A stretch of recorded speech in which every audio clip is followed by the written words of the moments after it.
Hello students, let's see this question. Which of the following reaction is endothermic? इनमें से कौन सा reaction है जो एंडोथर्मिक है? एंडोथर्मिक रिएक्शन ऐसे होते हैं जो जिनमें हीट प्रोवाइड की जाती है, heat is provided to the system. ठीक है, रिएक्शन को हीट प्रोवाइड की जाती है, राइट। सो यहाँ पर ओवरऑल जो एंथैल्पी चेंज होता है वो होता है पॉजिटिव। ठीक है, तो अगर कोई भी रिएक्शन आपको पहचानी है कि वो एंडोथर्मिक है या फिर एक्सोथर्मिक है, सो जब भी क्या होता है, बॉन्ड ब्रेकिंग होती है, bond breaking bond breaking reactions are endothermic in nature, are endothermic. Bond breaking कैसे होते हैं? एंडोथर्मिक। आपको बॉन्ड तोड़ना है ना, तो तोड़ने के लिए आपको सिस्टम को एनर्जी प्रोवाइड करानी पड़ेगी, यानी कि वो रिएक्शन कैसा होगा? एंडोथर्मिक। अब देखो फर्स्ट में, देखो कैल्शियम कार्बोनेट डिकम्पोज होके क्या दे रहा है? Calcium oxide and carbon dioxide. यहाँ पर बॉन्ड टूटे होंगे, किसके? कैल्शियम के, कार्बन के साथ टूट। कैल्शियम कार्बोनेट होता कैसे है? कैल्शियम कार्बोनेट कैसे होता है?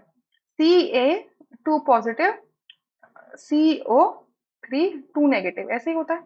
यानी कि इसका अगर मैं स्ट्रक्चर देखूं तो इसका स्ट्रक्चर कुछ ऐसा दिखेगा ना, O नेगेटिव, O नेगेटिव, और ये कैल्शियम जो 2 पॉजिटिव के साथ में, इसके साथ में और इसके साथ में बॉन्ड बनाता है, राइट। तो यहाँ पर क्या होगा? कैल्शियम ऑक्साइड रह गया होगा, एक कैल्शियम ऑक्साइड रह गया होगा, यानी कि ये बॉन्ड टूटा होगा। क्लियर? ये बॉन्ड टूटा होगा तभी तो कैल्शियम ऑक्साइड बचा होगा। ये बॉन्ड टूटा होगा, नहीं ये नहीं टूटेगा ना। CO2 बनाना है ना हमें। तो ये वाला कैल्शियम और ऑक्सीजन का बॉन्ड टूटा, कार्बन और ऑक्सीजन का, सॉरी कार्बन ऑक्सीजन का ये बॉन्ड टूटा होगा। ठीक है, और आपका क्या होगा? ये वाला कैल्शियम और ऑक्सीजन का बॉन्ड टूटा होगा। तो यहाँ पे बॉन्ड तोड़ रहे हैं, बॉन्ड ब्रेकिंग हो रही है, यानी कि ये कैसा रिएक्शन होगा? एंडोथर्मिक रिएक्शन होगा। सही बात है। ठीक है, सो ये डिकम्पोजिशन रिएक्शन हमेशा एंडोथर्मिक ही होते हैं, हमें पता है। ठीक है, सेकंड में आयरन और सल्फर कंबाइन करके एफईएस बना रहे हैं, मतलब बॉन्ड बन रहा है आयरन और सल्फर के बीच में, तो बॉन्ड फॉर्मेशन जहां पे भी होती है वो एक्सोथर्मिक होती हैं। तो ये कैसा होगा? एक्सोथर्मिक। ये होगा एक्सो, ये होगा एंडो। थर्ड में देखो, NaOH और HCl कंबाइन करके NaCl और H2O दे रहे हैं, यानी कि ये न्यूट्रलाइजेशन रिएक्शन है। और न्यूट्रलाइजेशन रिएक्शन में भी बेसिकली क्या होता है? Hydrogen, sorry H plus cation, hydrogen cation और हाइड्रोक्साइड एनायन के बीच में क्या होता है? बॉन्ड फॉर्म होता है, जिससे वो अनडिसोसिएटेड वाटर मॉलिक्यूल बनाते हैं।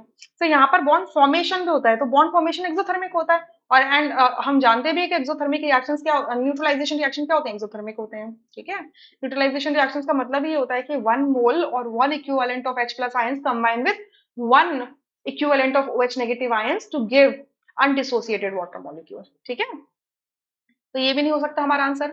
फोर्थ में देखो, CH4 ऑक्सीजन के साथ कंबाइन करके कार्बन डाइऑक्साइड और वाटर दे रहा है, तो ये रिएक्शन है क्या? Combustion reaction.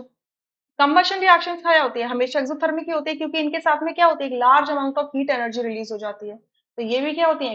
एक्सोथर्मिक्स होती है। तो फोर्थ ऑप्शन भी नहीं होने वाला। तो चारों ऑप्शन में जो हमारा एक्सोथर्मिक रिएक्शन, एंडोथर्मिक रिएक्शन है, वो है first. Rest options are incorrect. I hope you understood this question. Thank you.